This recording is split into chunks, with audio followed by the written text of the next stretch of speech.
Part 96, Function of Creativity. Listen to a part of the sayings from the book, Culture of Energy Living, on the topic, Function of Creativity, by Dr. Lubisha Stoyanovich, who received all of the above from the superintelligent energies of the cosmos in deep meditation. Creativity, as a term, is essentially much broader than how people define it. Among other things, it includes significant changes in people's behavior, in the way they contact and communicate with other people, with the environment, nature, animals, and plants.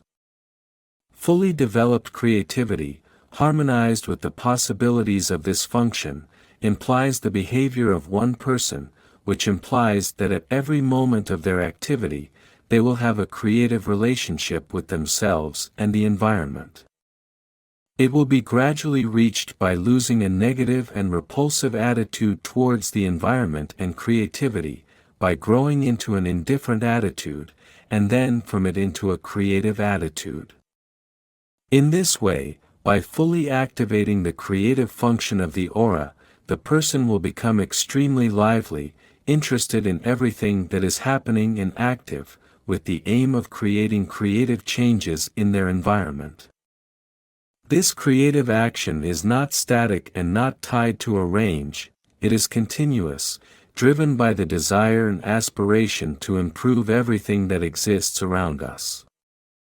The creative function is realized through a series of threads, connected to each other, which form one ball-shaped mesh, intertwined like a large number of capillaries or a net of plant roots, without significant differences between them in terms of size and thickness.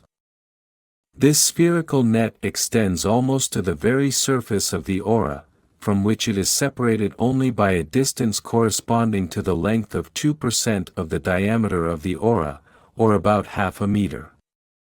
This net is yellowish in color.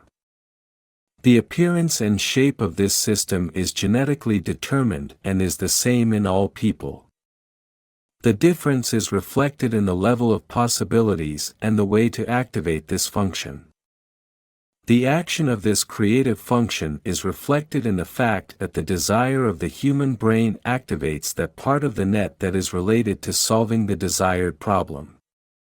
At the same time, it is as if those parts of the mesh are ignited, which from a light yellowish color become extremely yellow, as if a light bulb has been lit in them.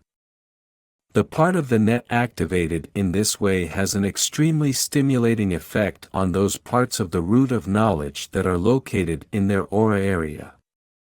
This leads to a strong activation and expulsion of particles of knowledge from the tips of the capillaries of the root of knowledge, which descend in a dense flock like rain on the brain, bringing large amounts of knowledge to it, which enables it to find a solution to the problem.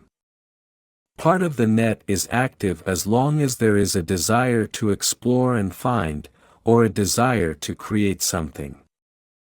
The intensity of the activity of the creative net depends on its training and the functioning of the creative system itself. The optimal possibility of creation, that is, the activity of the creative function, is possible only under the condition that all functions of the aura work harmoniously and that their mutual synchronization is established.